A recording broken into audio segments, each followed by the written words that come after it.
Plus, dual suspension yung mga e-bikes natin. May suspension sa harap, meron din siyang suspension sa likod. Itong speed po nito, pumapalo po siya ng 35 km per hour.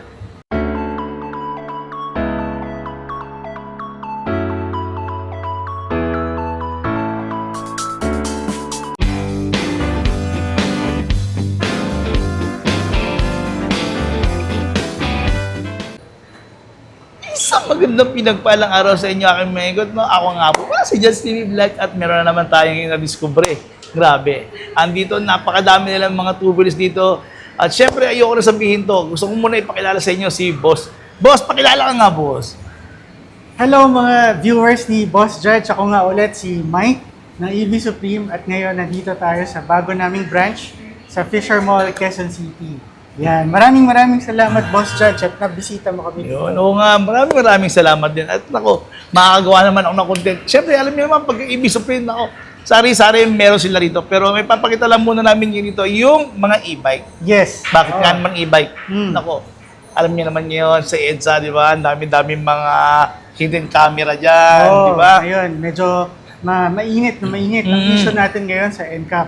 Pero, ang kagandahan yan, at least meron tayong mga na-offer na mga electric bikes. Yan, di ba? Na meron kayong express lane, basta bike lane ang dadaanan ninyo. Yan. So, legal na legal yan. Kahit main roads, major roads, EDSA, allowed na allowed ang mga electric bikes, basta nasa bike lane tayo. At exempted yan sa NCAP. At syempre, kailangan din naka-helmet. Yes, Oh, di ba? of course, No? kailangan naka-helmet. Oo. Kailangan, bago tayo po susuong sa daanan, kailangan alam din natin ang mga road rules at nire-respeto ang mga road rules. Oo nga naman, yun ang kailangan. Siyempre, big shoutout muna sa mga senior citizen, PWS, yung ating mga OFW. Ito, may good news na buo. Use kami sa inyo ni Boss Mike. Boss Mike, paano nga pala yung mode of payments natin? Okay, so ang mode of payment namin, same lang din sa aming main branch. So tumatanggap kami ng e-wallets tulad ng GCash, Maya, pwede rin magbayad via cash, bank transfer, debit card, credit card, meron din kaming BillEase, at kung gusto niyo ng installment, ayan, meron kaming BillEase at tumatanggap din kami ng Sterling Bank Eco Solutions.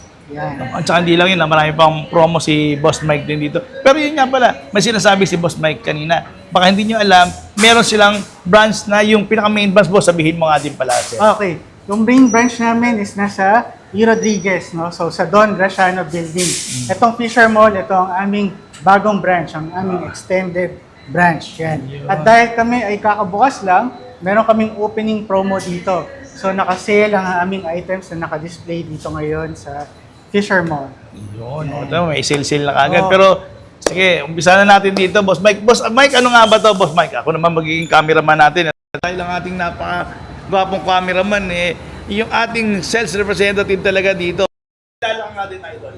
Hello po, ako po si Harold. So, nandito po ako ngayon. So, papakilala po namin sa inyo ang mga unit namin dito sa Fisher Mall. So, Katulad na ano ba yan, Boss Mike? Yan. So ngayon, nakatutok tayo ngayon sa ating booth ng Tromox. Yan. So ito ang aming Tromox PES Go 1. Yan. So na-intro na namin to dati sa E. Rodriguez. Ito ang aming entry level na electric motorcycle, electric bike. So this is also classified as L1B category. So legal siya sa mga bike lanes, no? Up to 50 kilometers per hour yung kanyang bilis ng takbo at up to 60 kilometers naman ang kanyang max range. Lakas din pala, Boss. Yung battery naman yan, Boss. Ano nga palang klaseng battery yan? Ang battery nito is LMFP, lithium manganese iron phosphate. So mas mataas yung kanyang level sa mga normal na lithium ion. Yun. Mas maganda nga. Yung mga ganyan, Boss, parang mga expiration yan o mga ano yan. Yung buhay ng battery niya, Boss, paano ba yan? Ang mga LMFP or mga lithium-ion batteries, usually tumatagal yan ng 3 to 5 years, no? Yan. At every 2 years or 3 years, pwede nyo siyang i-rebalance para ma-recover ulit yung lifespan ng kanyang buhay, no? So, hindi siya katulad ng mga ibang batteries, yung mga katulad ng mga lead acid, no? Or yung mga battery sa mga sasakyan, no? Na pagka nasira, sira na kagad. Hindi. Ang mga lithium-ion or LMFP, nare-recharge yung battery lifespan niya. Kasi mga naka-disc brake pa pala siya, nakikita ko yan. Oh. Ah, hindi, di disc brake yan.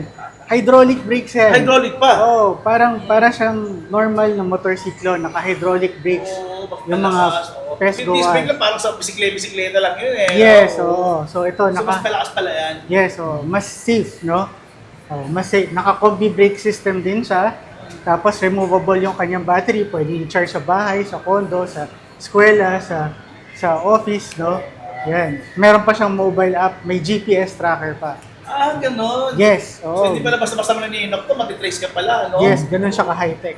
Ganda. Hmm. Tapos meron siyang pedal assist, kaya maganda. Yes. yan, no? Hindi. Hindi. Meron siyang pedal, pero wala siyang pedal assist. Oo, may Oo. pedal lang. May pedal lang. Oo. Yeah.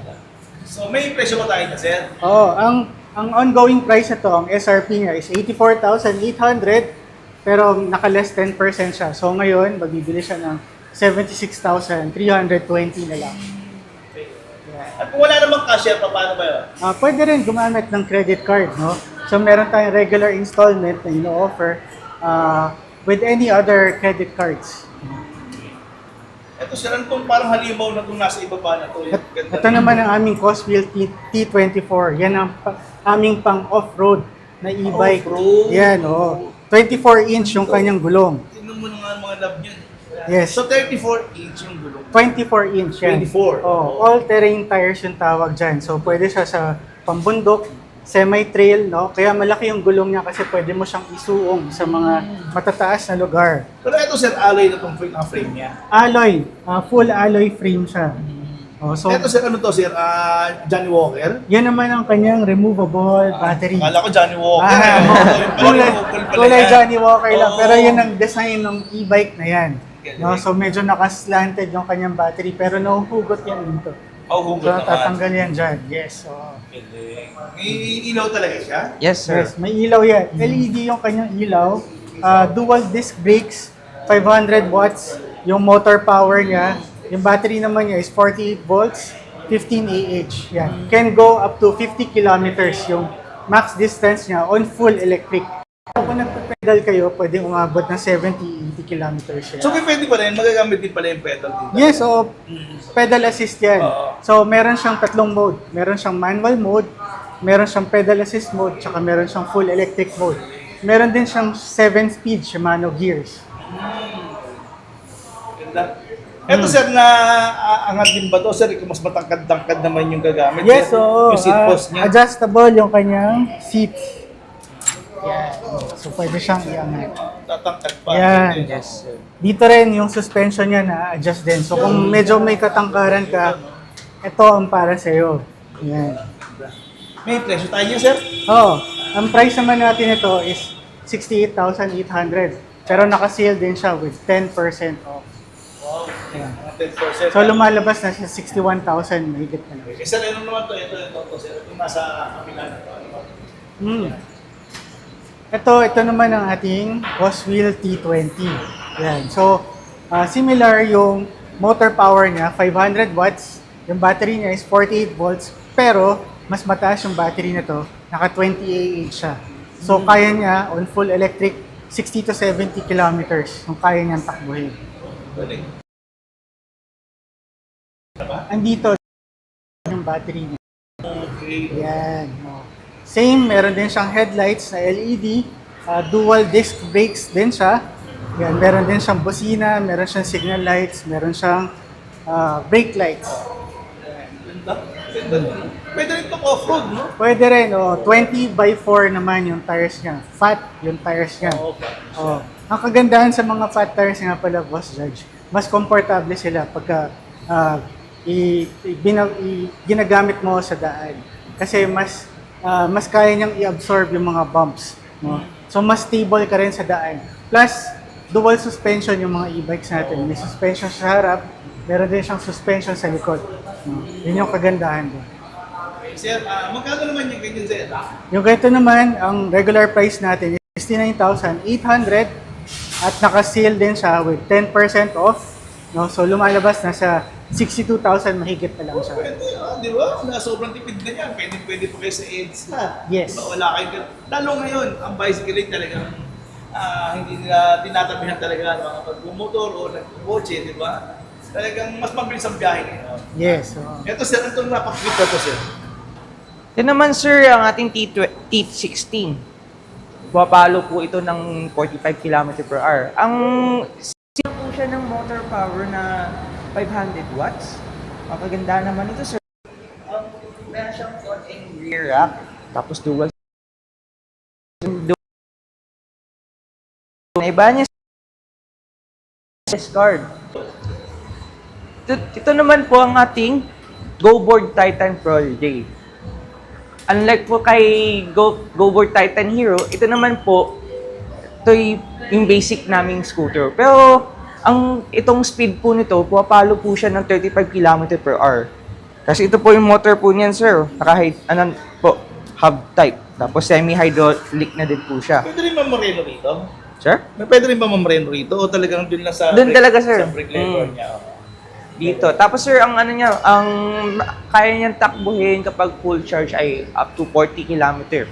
Tapos sir, naka-port type na din siyang suspension. And ang kagandahan nito sir, adjustable ang ating stem, height stem. Kaya kaya goods po siya sa mga matangkad, mga maliliit. Let's say mga hindi ganun kataas ang mga height. Tapos sir, din po yan? Yes sir. Ito yung maliwanag po ang headlight natin sir. Ayan sir. Oh. Ay, busina sir. Malakas na din yung busina niyan sir. Tapos sir, ang speed modes po niya umabot ng 1 to 3 speed modes. May ganun Yes, pala sir. siya, no? Oh. Yan, nandito pala yan. No? Yes sir. Tapos ayun po. 1, 2, 3. Ayan Galing. sir. Galing. Tapos ito sir, pang lock po yan dito pag natitiklop. So natitiklop siya sir. So ganito po lang siya titiklopin. Mga nakikrelease din Tas- pala, no? Yes, sir. Bilisan din pala. Ayan sir. So yan na siya. Yes sir. Tapos yung lock na nakita natin dito, yung hook, yun po yung lock niya. Tapos may ibang din purpose din ito sir. Itong lock na to, pwede natin halimbawa, mga pinamili natin sa palengke or what. Dito natin siya, or ng bag. Pwede natin sabitan sir. May hooks siya. Yes sir. Galing. So may discount din pa yung mga. Yes sir, naka 10% promo discount din tayo dito sir. Dating 27,000, ngayon mga mahigit 25,000 na lang sir. Yun, yun sir, paano yan sir? Baka may iba pa ba kayong mga rito dahil parang konti aming nakikita rito mga model nyo Okay, next. Sa ngayon yan, Boss Judge, no? Dahil kakabukas lang natin, eventually, madadagdagan pa tayo ng mga models dito.